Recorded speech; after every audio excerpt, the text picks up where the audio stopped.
jemaat Tuhan, mari kita mau siapkan hati kita sore hari ini. Kita mau bebaskan roh kita untuk menyembah Tuhan kita yang hidup, Tuhan kita yang ajaib, Tuhan kita yang menjadi sumber kekuatan dalam kehidupan kita.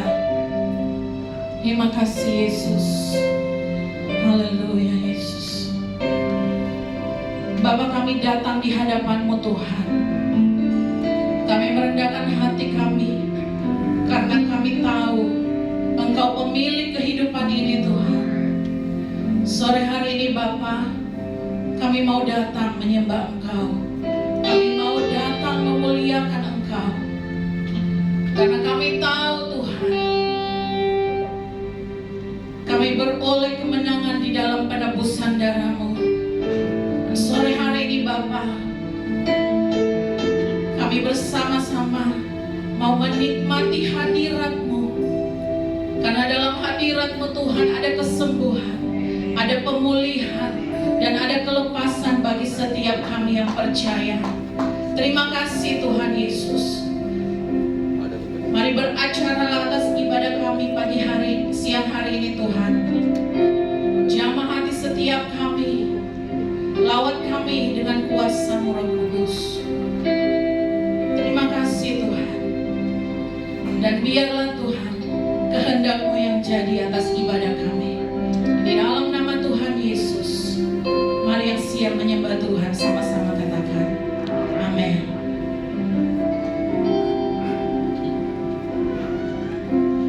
Roh-Mu yang hidup penuhiku, mengalir dalamku. Jiwaku tenang bersama-Mu dalam naungan-Mu. Haleluya. Ku buka hati untuk jamahan-Mu, berserah penuh di hadirat-Mu. Kau ambil alih seluruh hidupku di altar-Mu, menyembah-Mu. Mari kan sorak-sorai bagi Tuhan kita Yesus. Roh-Mu yang kudus pulihkanku, Engkaulah damaiku. Ku hidup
bersorak-sorai buat Tuhan kita Yesus, katakan amin.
Kami rindu Tuhan, penuhi kami dengan firman-Mu. Kami rindu Bapa, hidup kami berjalan sesuai kehendak-Mu Tuhan. Mari sama-sama jemaat Tuhan, persiapkan hati kita.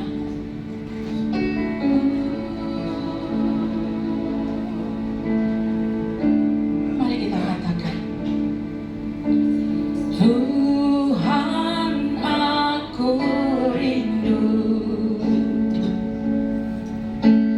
Tuhan aku siap, penuhi aku dengan roh-Mu, ku rindu lawatan-Mu. Sekali lagi katakan, Tuhan aku rindu, Tuhan aku siap,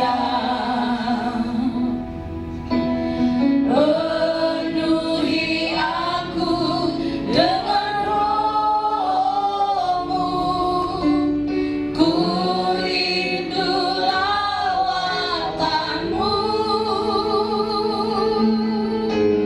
ku rindukan Kau hadir di sini saat ini, Tuhan. Ku rindukan Roh-Mu mengurapi saat ini, Yesus. Ini kerinduan setiap kami, Tuhan. Tuhan aku rindu, Tuhan aku siap, penuhi aku dengan roh-Mu, ku rindu lawatan-Mu, ku rindukan Kau hadir di sini saat ini, Tuhan. Ku rindukan Roh-Mu mengurapi saat ini, Yesus. Mari jemaat Tuhan saja yang naikkan pujian ini, katakan, Tuhan aku rindu. Amin.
Yesus.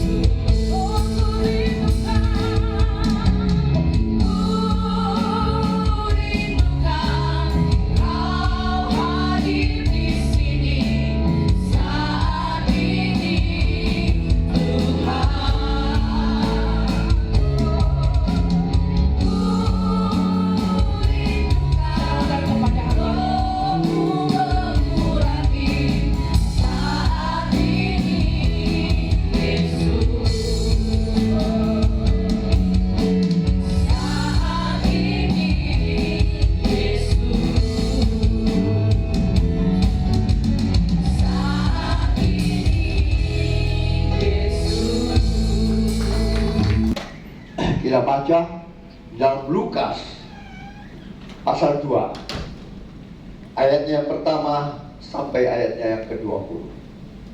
Silahkan. Saya beri judul rendah hati dan sederhana.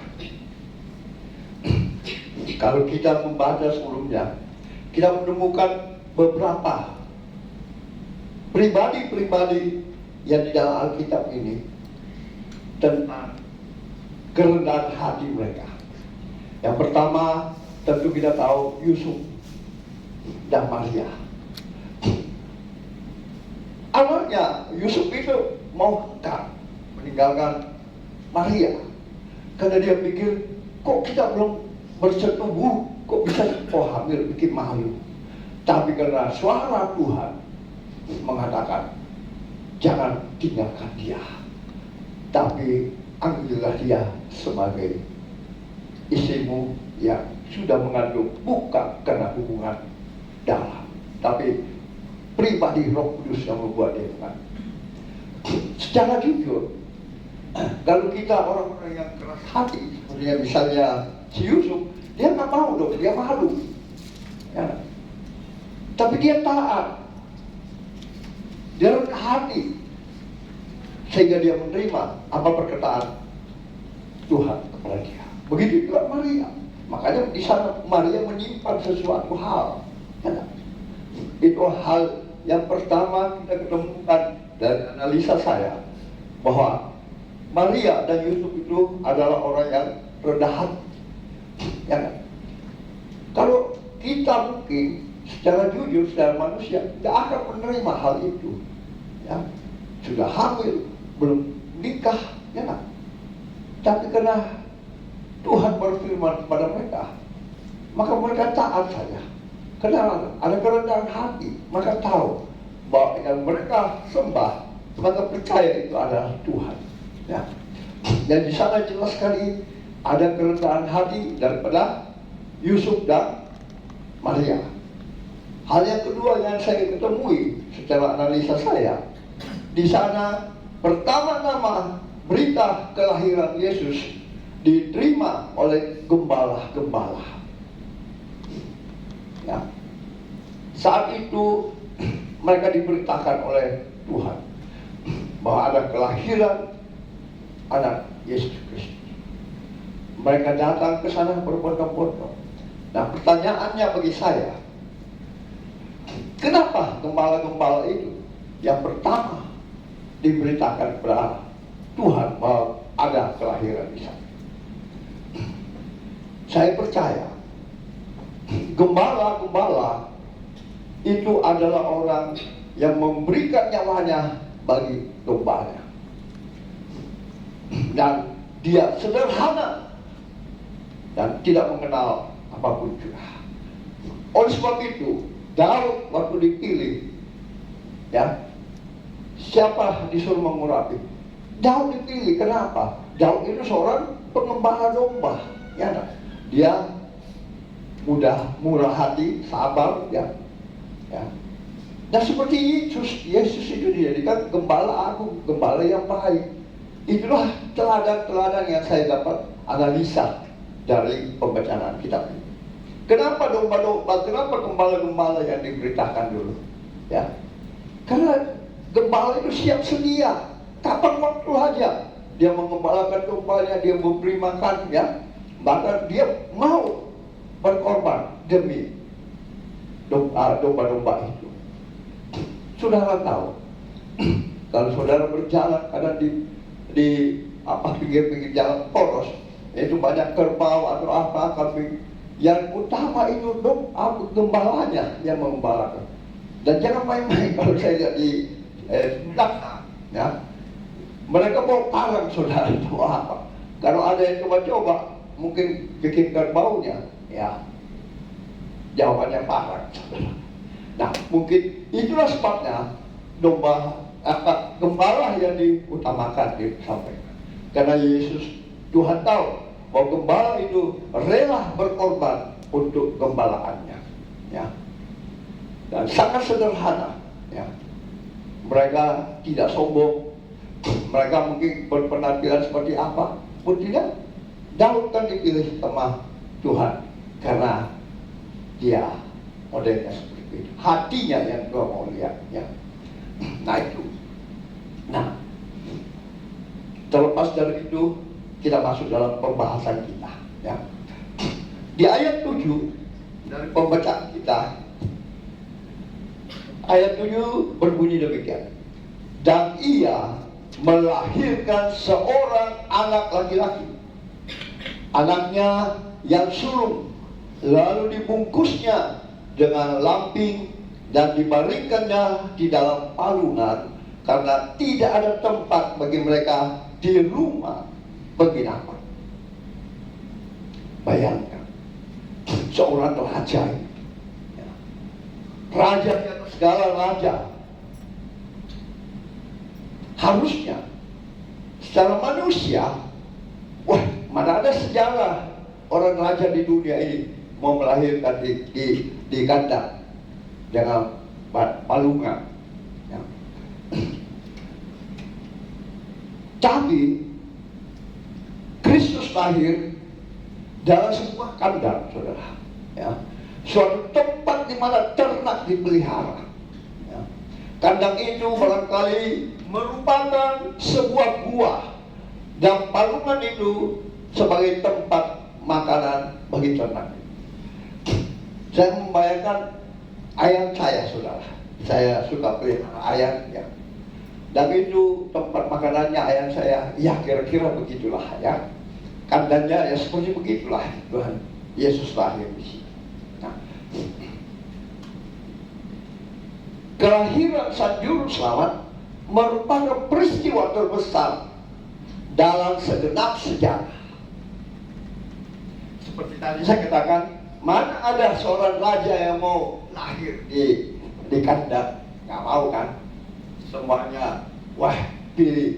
Kalau perlu rumah sakit bersalin yang termegah dan terbaru ya. Tetapi kelahiran Sang Juru Selamat merupakan peristiwa terbesar dalam segenap sejarah, karena terjadi dalam keadaan yang paling sederhana ya. Yesus adalah raja di atas segala raja, tetapi dia tidak dilahirkan sebagai seorang raja. Dia hidup dengan segala kerendahan hati dan sederhana. Nah, pertanyaannya, bagaimana kita sebagai umatnya? Kita punya Bapa, Yesus adalah raja di atas segala raja. Bagaimana dengan kita, kehidupan kita sebagai umatnya? Adakah seperti dia? Apakah kita rendah hati dan sederhana? Ini yang menjadi pertanyaan. Mungkin banyak kita rajin ke gereja melayani Tuhan dengan luar biasa, tapi ini sifat yang tidak ada pada kita ya. Inilah yang harus kita teladani ya. Kita rendah hati, sederhana. Rendah hati apa itu? Banyak hal mengenai tentang rendah hati ya. Mari kita coba baca apa itu kerendahan hati. Kenapa Yesus hadir lahir dan kerendahan hati di kandang hina? Kenapa? Firman Tuhan ini mengajarkan kita banyak tentang kerendahan hati. Nah, saya menemukan beberapa ayat Alkitab dari Injil kita di dalam Mazmur 22 ayat 23. Akan makan dan kenyang ya. Orang yang mencari Tuhan akan memuji-puji Dia. Biarlah hatimu hidup untuk selamanya. Gembala itu datang, diberitakan dia memuji-puji Yesus. Itulah yang harus kita miliki. Kita harus memiliki kerendahan hati seperti Kristus ya. Dia raja di atas segala raja, tapi dia tidak menyombongkan dirinya. Dia sederhana ya. Nah, itu firman Tuhan yang kita bisa tahu ya. Kita baca lagi Mazmur 25 ayat 19. Hati menurut hukum dan ia mengajarkan jalannya kepada orang-orang yang rendah hati. Inilah yang Yesus perlihatkan dalam kehidupan. Ya. Kita baca lagi Mazmur 37 ayat 11. Akan mewarisi negeri dan bergembira karena kesejahteraan yang berlimpah-limpah. Itu janji-janji dalam Alkitab. Ya. Kita baca lagi Matius 11 ayat 29, Kisah para Rasul 20 ayat 19. Hendaklah dengan rendah hati yang seorang menganggap yang lain lebih utama daripada dirinya. Ini perlu diterapkan dalam kehidupan kita. Ya. Ini perlu diterapkan supaya kita ini betul-betul orang melihat ada Yesus dalam hidup kita. Ya. Yakobus 4 ayat 6. Pertanyaannya hari ini, adakah kita sebagai umatnya meneladani cara hidup Dia yang rendah hati? Kita harus introspeksi diri kita sendiri. Adakah kita sebagai umatnya, sebagai orang yang dipilih Tuhan? Belum tentu kita punya hasil. Banyak yang terpanggil, sedikit yang terpilih. Sebagai umatnya, apakah kita sudah meneladani cara hidupnya yang rendah hati? Kita introspeksi diri kita sendiri. Ya. Jangan-jangan hari ini kita belum seperti apa yang Tuhan kehendaki. Kita masih merasa diri kita orang hebat, merasa kita orang yang penting. Introspeksi diri kita. Siapakah kita ini sebagai pengikut Yesus? Adakah dalam kehidupan kita sudah meneladani cara hidup Dia?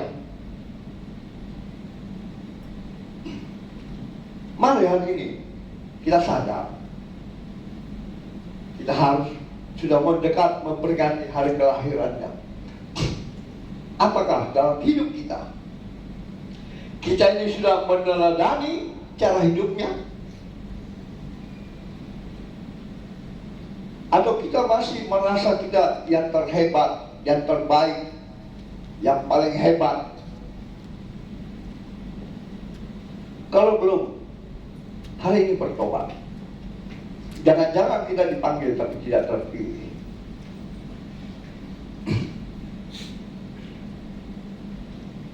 Kita introspeksi diri kita hari ini. Itu poin yang pertama, saudara. Supaya kita tahu posisi kita. Apakah kita sebagai pengikut Kristus, sebagai umat pilihan Allah, atau tidak? Kalau sampai saat ini, sebelum kita menyambut tubuh dan darah Kristus, mari kita minta ampun dosa. Tidak ada artinya kekayaan, tidak ada artinya apa-apa kalau mau masuk surga, ikut Yesus. Apapun yang Dia lakukan, kekayaan itu panah, habis, mengat. Kesombongan itu, yakin firman Tuhan berkata, tidak ada tempatmu di surga. Ketidaktaatan tidak akan masuk di surga, karena firman Tuhan. Mementingkan diri sendiri, menganggap dirinya lebih hebat, saudara tidak akan masuk surga. Itu masuk kategori sombong. Nah, dari marilah kita introspeksi diri kita malam hari ini. Apakah di dalam hidup kita sudah meneladani cara hidup Yesus yang rendah hati dan sederhana? Kalau tidak, berubahlah. Ya. Minta ampun. Minta ampun sama Tuhan. Bertobat. Hal yang kedua, maukah kita belajar dari orang-orang Majus itu? Kita tahu mereka adalah suatu golongan terpelajar, ya, ahli astrologi, ya, ilmu kedokteran, dan ilmu pengetahuan alam. Mereka pergi mencari Yesus saat usia Yesus kira-kira usia berapa? Kalau saya belajar dari Alkitab, diperkirakan usia Yesus waktu itu sudah berumur 40 hari. Saudara boleh baca dalam Lukas 2 ayat 22 sebentar. Hingga 2 tahun dalam Matius 2 ayat 16. Karena orang Majus ini, karena rendah hati taat kepada perintah Roh Allah, bahwa jangan kembali lewat ke situ lagi, ya, karena Herodes itu akan pura-pura baik, pura-pura mau menyembah Tuhan, tapi intinya dia mau membunuh. Tapi karena diperingati di dalam perjalanan, mereka tidak kembali ke jalan yang mereka lalui, tapi mereka jalan ke tempat lain. Ya, kita tidak tahu. Alkitab tidak mengatakan jauh atau tidak. Mungkin ya, saya pikir lebih jauh lagi. Tapi sebagai manusia, kadang dia, ngapain sih? Tadi saya jalan dari sana saja, amang-amang. Ya, kita kadang membandel. Kita kadang tidak mau diperintah, tidak mau mendengar, tidak mau merendahkan hati. Ya kan?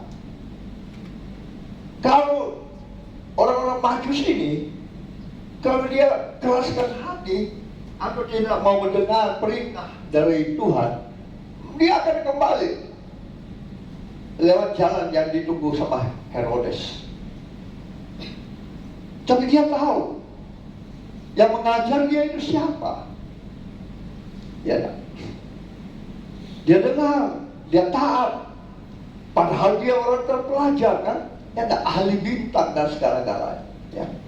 Kata firman Tuhan, ya, dia orang terpelajar, golongan ahli astrologi, ilmu kedokteran, ilmu pengetahuan alam, tapi mereka tidak sombong, rendah hati.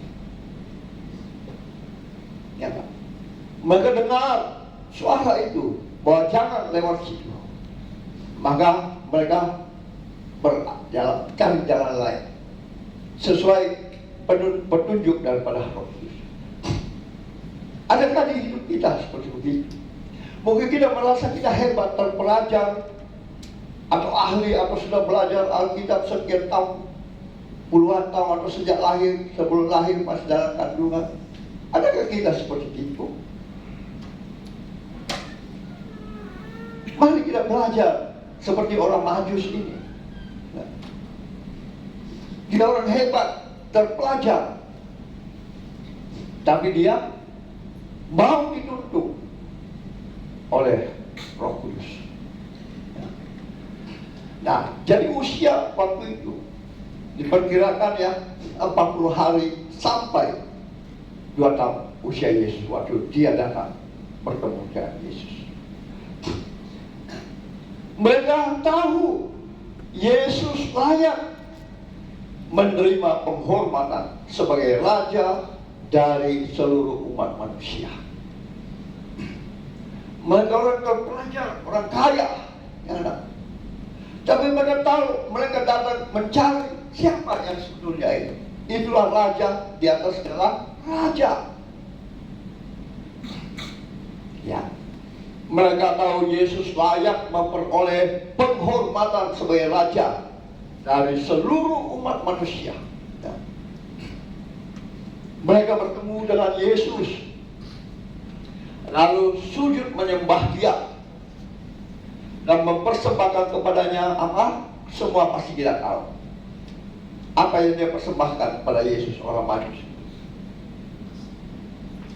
Halo, apa yang dipersembahkan orang Majus kepada Yesus? Emas, kemenyan, dan mur. Ya. Bahkan mereka bawa hartanya. Ya. Mereka menyembah dia dan mempersembahkan kepada Yesus emas, kemenyan, jamur. Emas itu berbicara kemurnian, ya. Kita semua tahu. Kemenyan itu berbicara keharuman, ya. Mur itu keintiman bersama. Apakah kita sebagai umat pilihan sudah datang sujud menyembah dan membuka peti persembahan kita untuk Yesus yang akan kita rayakan Natal pada tanggal 7 Desember dan dirangkaikan dengan gereja GBI?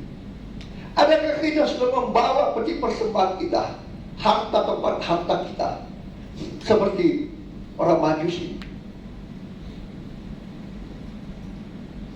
Mereka orang kaya dan belajar, tapi rendah hati. Dia tahu apa yang dia harus lakukan kepada Yesus. Mereka datang sujud menyembah. Tidak hanya di sana, tapi mereka membawa peti keuangan mereka. Ya, sebesar katakanlah seperti berangkas kecil. Mereka buka dan mereka mempersembahkan kepada Yesus. Mereka tidak segan-segan, mereka memberikan yang terbaik bagi Yesus. Bayangkan mereka berjalan jauhnya, mempertaruhkan keahliannya dengan berjalan mencari Yesus. Ya. Mereka membawa peti persembahan dan mereka sujud menyembah kepada Yesus, karena dia tahu bahwa semua harta itu yang dia miliki adalah pemberian dari Tuhan.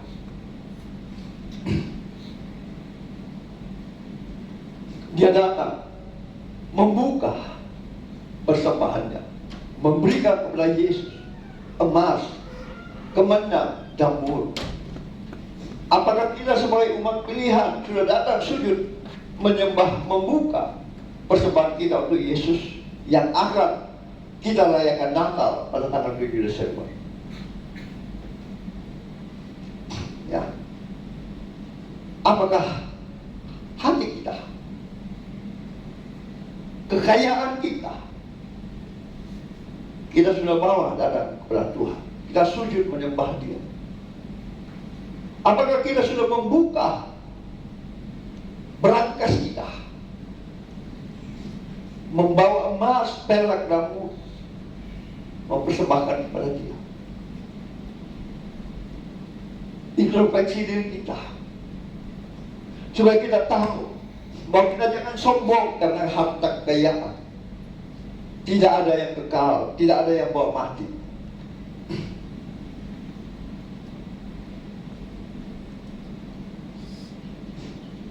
Baru-baru orang yang saya layani, kakak ipar saya, kan dia stadium 4, sudah divonis dokter bahwa kembali saya dari Malaysia, dari Surabaya disuruh kembali, dan dia terbaring dengan bongkaran hampir 30 cm di sini. Bahkan dia sekarang karena rumahnya takut cuma berdua, ya, yang istrinya, dia tinggal di rumahnya anaknya, yaitu adiknya hotel, ya, supaya mau diterima di hadapan Tuhan. Tapi apa yang terjadi, saudara? Dia semakin baik kelihatan. 2 hari lalu kan, 3 hari lalu saya datang, hari Jumat saya datang besok dia. Saya lihat dia sudah hebat. Cuma sayangnya dia ada pakai kalung-kalung apa lagi gitu. Wah, ini yang repot. Padahal saya bilang, kalau kau sudah berjalan, ya, Tuhan hidupkan kau, datang. Hari ini saya sudah membaptis kau tanpa dengan air, karena saya pikir gawat, dan saya mudah-mudahan Tuhan tolong dia selamatkan. Kemarin ibu kasih lihat saya Dia didorong sama anaknya keluar jalan-jalan di kompleksnya perumahan mereka di Landapan. Sudah sedar, saudara. Tapi malam harinya ada berita dia sudah meninggal. Apanya yang harus kita sombong? Tidak ada apa-apanya. Kalau Tuhan mau ambil kita, kapan saya dan di mana saya? Jadi belajarlah jadi orang Kristen, pengikut Yesus. Belajarlah dari kehidupan dia, rendah hati, sederhana. Tidak perlu kita banyak neko-neko. Ya. Nah, saatnya yang kedua, apakah kita sudah datang sujud menyembah kepada Allah yang kita sembah? Kita kadang memuji dia, Kau Allah yang besar. Tapi betulkah itu dari hati kita dan perbuatan kita? Atau sekedar mulut kita saja? Makanya dulu saya kurang atau tidak suka dengan orang-orang khususnya karismatik. Mereka itu banyak lain di mulut, lain di hati. Makanya saya lama sekali tersandung. Tapi saya nggak bisa lari dari panggilan Tuhan. Ya. Di akhir tahun 2000 Tuhan jamah saya lewat penyakit. Padahal saya ini ahlinya penyakit. Saya berjanji 7 turunan saya tidak akan masuk gereja. Kepala saya jalan di bawah pun saya tidak akan masuk gereja. Itu kesombongan saya. Ternyata Tuhan itu hebat, ya. Dia Allah yang besar. Nah, pertanyaannya, sudahkah kita datang menyembah dia? Sudahkah kita datang menyembah dia dengan membawa segala yang terbaik untuk Tuhan? Harta kita,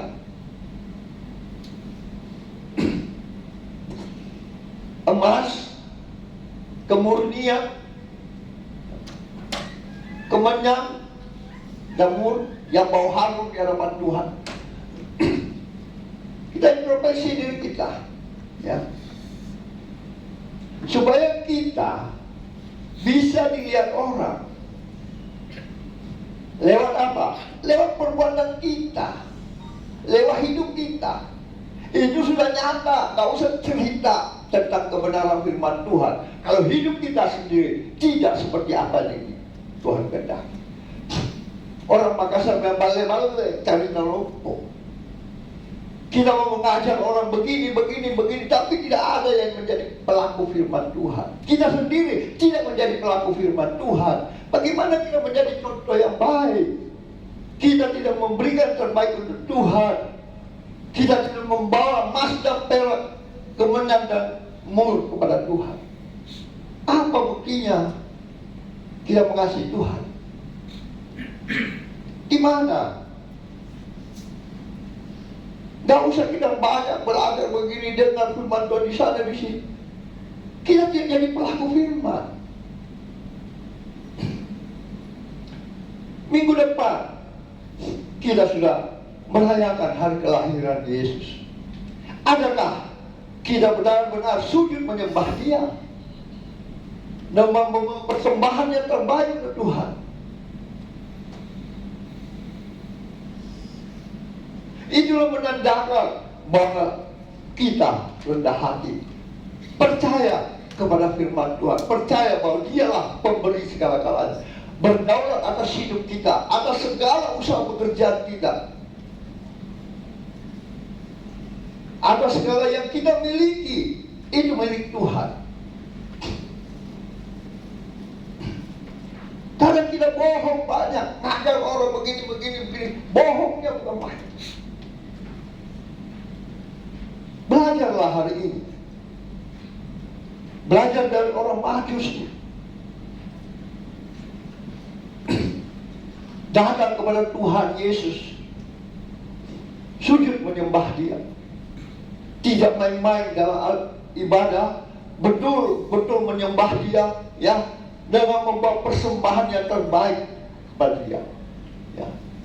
Bawa hartamu, karena Tuhan, di mana hartamu berada, di situ hatimu berada. Ingat, siapakah kita ini? Saya pesan-pesan ponakan saya apa waktu saya melayani Bapak. Satu saat kita akan tinggalkan dunia ini hanya dengan 1x2 meter.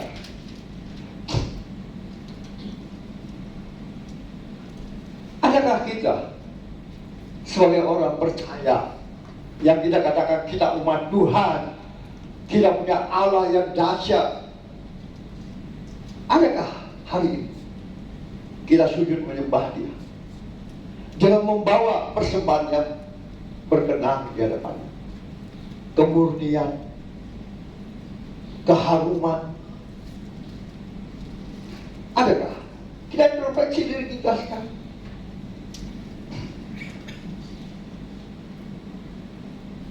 Kita ini hidup semua karena kemurahan Tuhan. Nafas, berkat,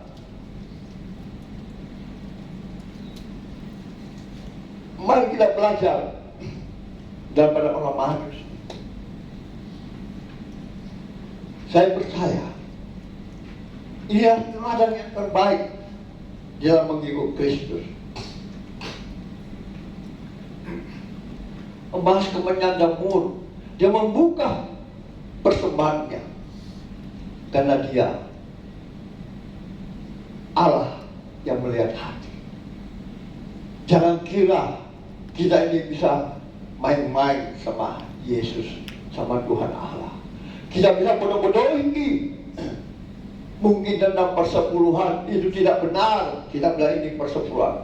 Makanya ada orang baru mengirim ke saya, Pak, ini saya memberikan buah sulung saya. Saya bilang, oke, thank you. Anda orang takut Tuhan. Dia dari gereja lain.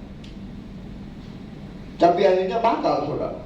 Memberikan cuma 1 juta. Dia bilang, anggaplah ini buah sulung, Pak. Oh, saya mengalah dia begitu, saya. Itu namanya bohong. Buah sulung ya buah sulung. Perpuluhan ya perpuluhan. Persembahan ya persembahan. Makanya dalam Malaki 3 sudah mengatakan, dan sejak zaman dulu nenek moyangmu sudah menyustai Roh Kudus. Ingat Ananias, Safira? Kadang kita lupa bahwa semua itu dari Dia. Kita mau mempersembahkan, atau kita hanya menjadi pendengar, tapi tidak menjadi pelaku firman. Saya ingatkan kita bahwa saat kita ibadah, ya, Yesus ada di tengah-tengah kita. Dan saat ini Dia melihat apa yang kita berikan di dalam peti persembahan untuk Dia. Saudara nggak percaya? Coba buka Matius 12, Markus 12.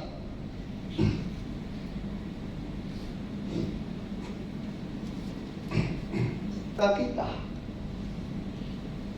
Dia melihat hati kita, apa yang kita bawa, menyembah Dia dengan sesuatu hati, atau main HP, mondar-mandir.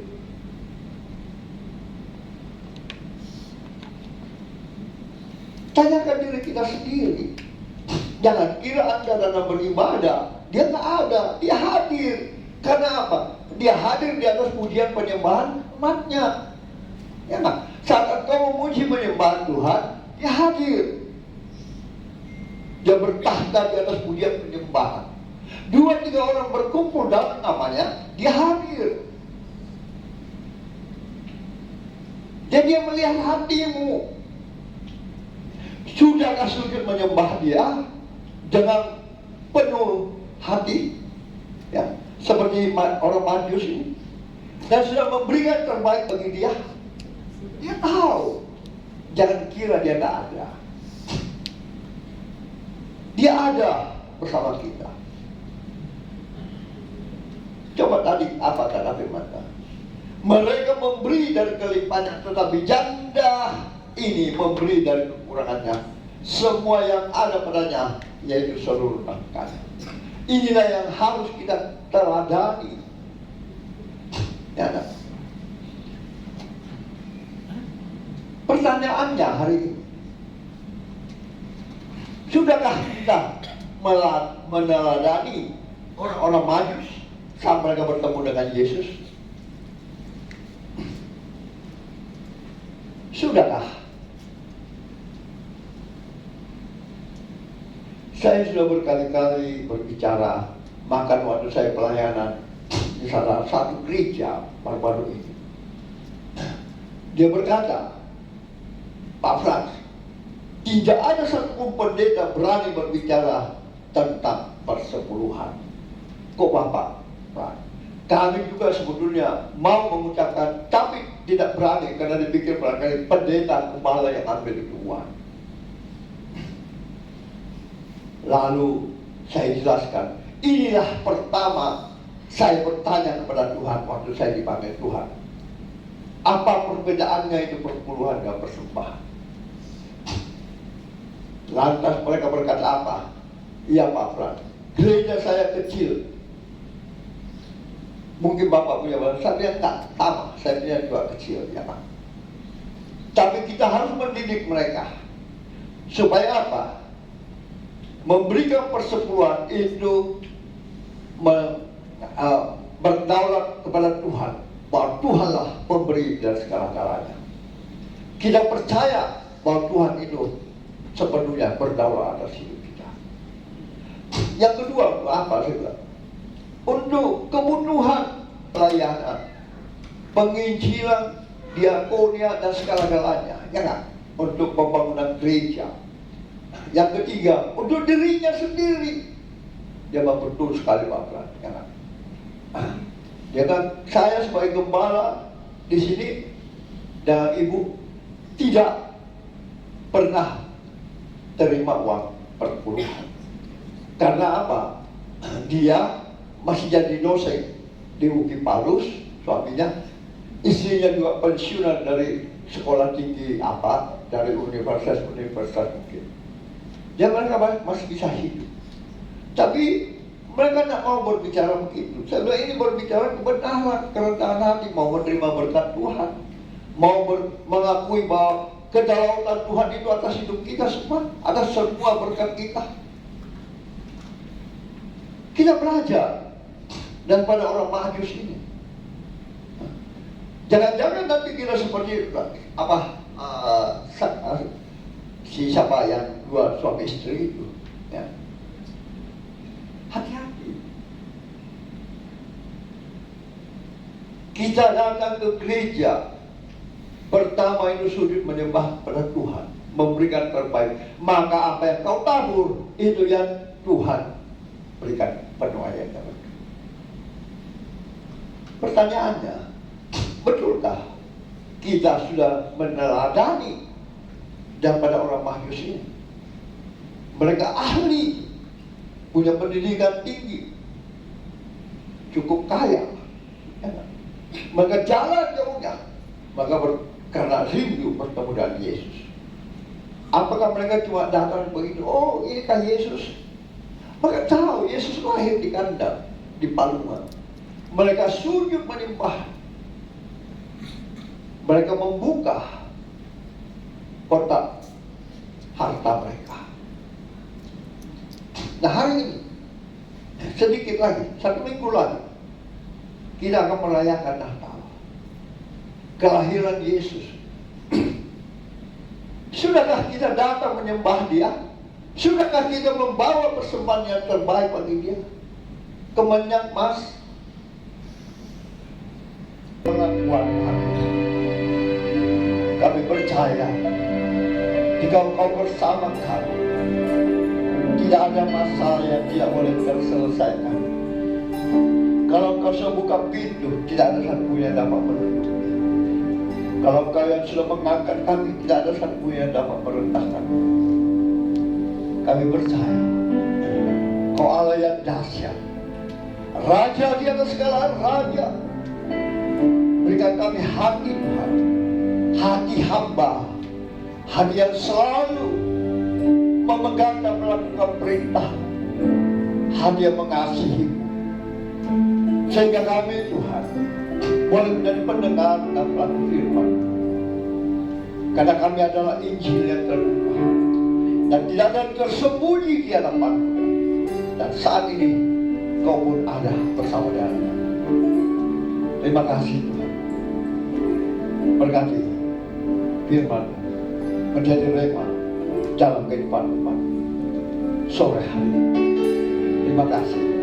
Hamba percaya tidak ada satupun umat-Mu yang Kau lewati.